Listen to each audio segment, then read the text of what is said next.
وبركاته. لا إله إلا الله محمد رسول الله صلى الله عليه وسلم. اللهم صل على سيدنا ونبينا ومولانا محمد وعلى آل سيدنا ونبينا ومولانا محمد وبارك وسلم عليه.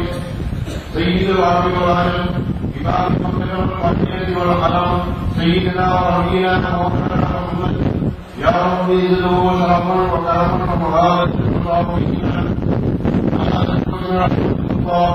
روى البخاري ومسلم عن ابي هريره رضي الله عنه انه قال قال رسول الله صلى الله عليه وسلم اذا كنت بصائر يوم الجمعه يمسك والامام يبذل فضله فاستغفر انه هو الغفور الرحيم. اللهم تعالى انك يا سيد رسول صلى الله عليه وسلم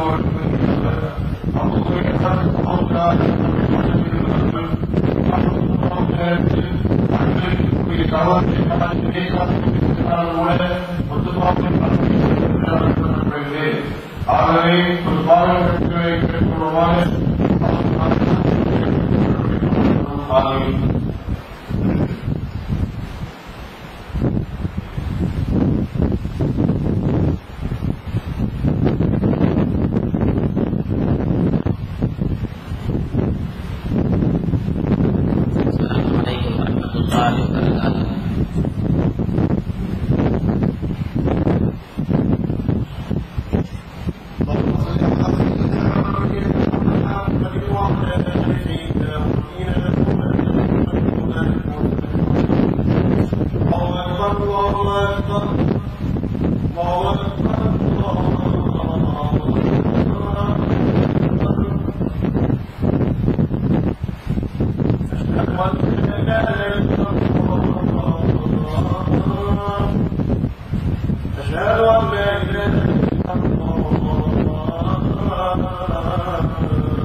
الحمد لله نحمده ونستعينه ونستغفره ونؤمن به ونتوكل عليه ونعوذ بالله من شرور انفسنا ومن سيئات اعمالنا من يهده الله فلا مضل له ومن يضلل فلا هادي له ونشهد ان لا اله الا الله وحده لا شريك له ونشهد ان سيدنا ومولانا محمدا عبده ورسوله. اللهم صل على سيدنا محمد عبدك ورسولك النبي الأمي وعلى آله وصحبه وسلم. أما بعد فيا عباد الله أوصيكم وإياي أولا بتقوى الله. وقد قال الله سبحانه وتعالى في كتابه الحكيم: أعوذ بالله من الشيطان الرجيم. بسم الله الرحمن الرحيم. ووصى به إبراهيم بنيه ويعقوب يا بني إن الله اصطفى لكم الدين فلا تموتن إلا وأنتم مسلمون. صدق الله العليم. وقال نبينا محمد صلى الله عليه وسلم: بعثت لأن أتمم مكارم الأخلاق. صدق رسول الله صلى الله عليه وسلم. அனைத்துலகங்களையும் தன் சிறப்பான ஆதிக்கத்தின் வைத்திருக்கக்கூடிய ஏக வல்லவனான அல்லாஹ் சுப்ஹானஹு வ தஆலாவுக்கு எல்லா புகழும் ஸலவாத் என்னும் கருணாமாரியும் ஸலாம் என்னும் சாந்தி பெருக்கும் ரஹ்மத்துல் லில் ஆலமீன் சய்யிதுல் முர்ஸலீன் ஷஃபீஉல் முذنبீன் முஹம்மதுர் ரசூலுல்லாஹி ஸல்லல்லாஹு அலைஹி வஸல்லம் அவர்கள் மீதிலும் அவர்களின் சொன்ன மொழியை நடந்த வழியை பின்பற்றி நடந்த ஆல சுஹாபுகள் தாபிஈன்கள் தபுஅத் தாபிஈன்கள் அனைவர்கள் மீதிலும் உண்டாவதாக.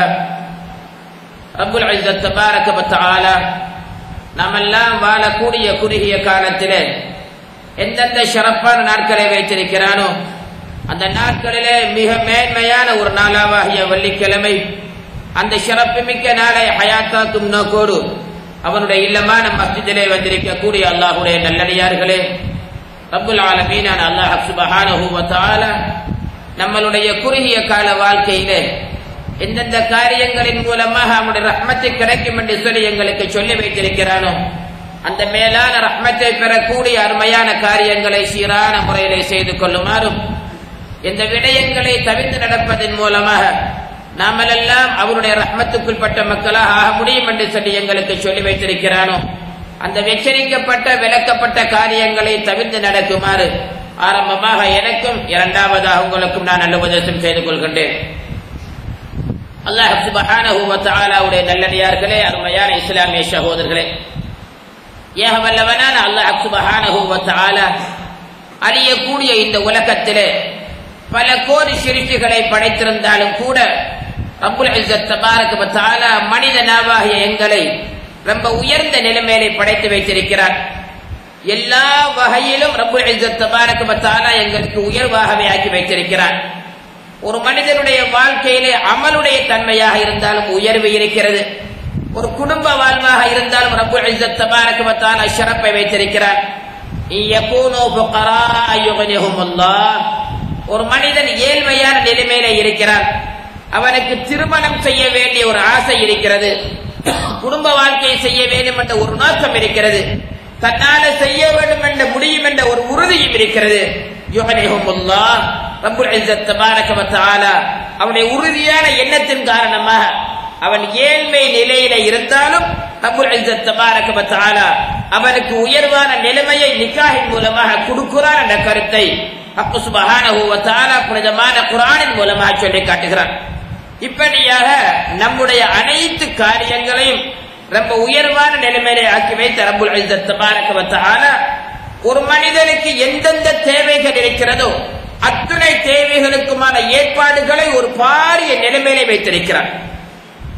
உதாரணமாக வைத்துக் கொள்ளுங்கள், ஒரு குழந்தை பிறக்க போகிறது சொன்னால் அந்த குழந்தை பிறப்பதற்கு முன்பதாகவே பல மாதங்களுக்கு முன்பதாகவே ரப்புல் இஸ்ஸத் தபாரக வ தஆலா அதனுடைய உணவை தயார் பண்ணி வைத்து விடுகிறார். ஒரு தாயுடைய மார்பகத்திலே இருந்து அந்த உணவுடைய தன்மையை உருவாக்கி வைத்து விடுகிறார்.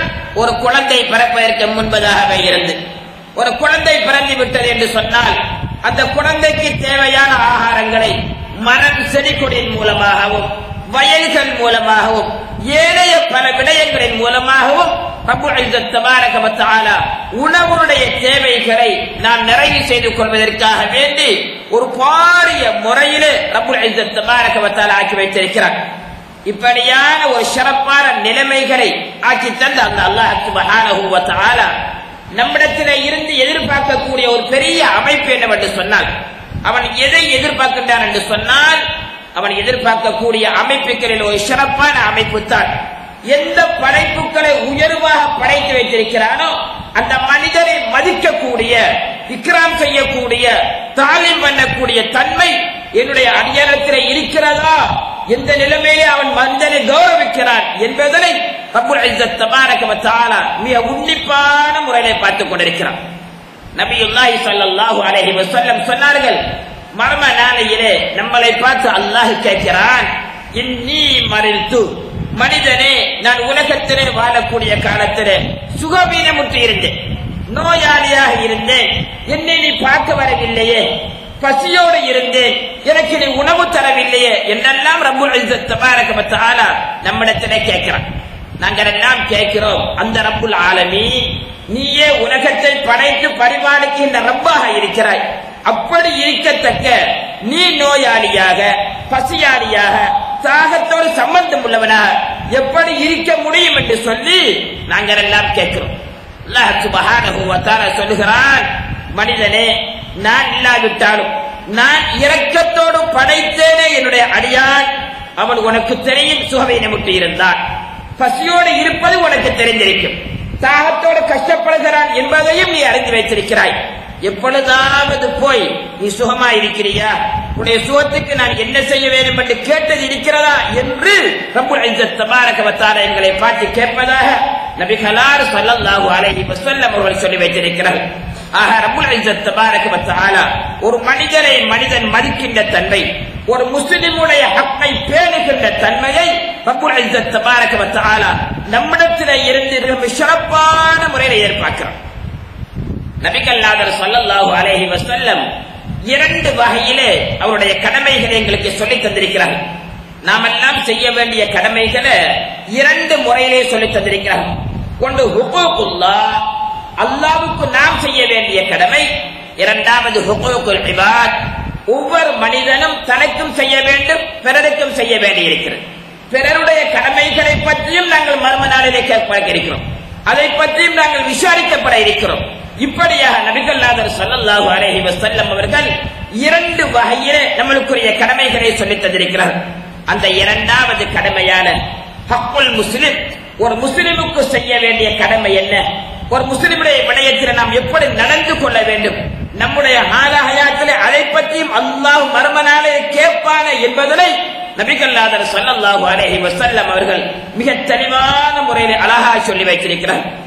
நபியுல்லாஹி ஸல்லல்லாஹு அலைஹி வஸல்லம் சொன்னார்கள், மர்ம நாளையிலே நடைபெற்ற ஒரு சம்பவத்தை மஸ்ஜிது நபவியிலே ஸல்லல்லாஹு அலைஹி வஸல்லம் எடுத்துச் சொன்னார்கள். ஹஜ்ரத் உமர் ஃபாரூக் ஆலம் ரலியல்லாஹு அன்ஹு சொல்கிறார்கள், ஒரு தடவை நான் நபிகளார் ஸல்லல்லாஹு அலைஹி வஸல்லம் அவர்களோடு உட்கார்ந்திருந்தேன். அந்த சமயத்தில் ஸல்லல்லாஹு அலைஹி வஸல்லம் அவர்களை சூழ சஹாபாக்கள் இருந்தார்கள். ரசூலுல்லாஹி ஸல்லல்லாஹு அலைஹி வஸல்லம் அவர்கள் திடீரென தன்னுடைய கடைவாய்ப்பால் தெரியக்கூடிய அளவுக்கு சிரித்தார், சந்தோஷத்திலே சிரித்தார். யா ரசூலல்லாஹ், இந்த நேரத்தில் நீங்கள் இப்படி சிரிக்கிறீர்களே, என்ன காரணம் என்று கேட்டேன். ஸல்லல்லாஹு அலைஹி வஸல்லம் அவர்கள் ஒரு சம்பவத்தை சொல்லி காட்டினார்கள். மர்ம நாளையில இரண்டு பேர்களுக்கு அல்லாஹ் விசாரணை நடத்துகிறான். ஒருவர் அநியாயம் செய்தவர், மற்றவர் அநியாயம் செய்யப்பட்டவர். அநியாயம் செய்யப்பட்டவர் சொல்லுகிறார், ஹுது மக்லமத்துஹு, யா அல்லாஹ், எனக்கு அவன் அநியாயம் செய்திருக்கிறான், அதனால இந்த கட்டத்திலே அவனிடத்தில் இருக்கக்கூடிய நன்மையை எனக்கு எடுத்துத்தா என்று அநியாயம் செய்யப்பட்டவன் அல்லாஹ்விடத்திலே கேட்கிறான், வாதாடுகிறான்.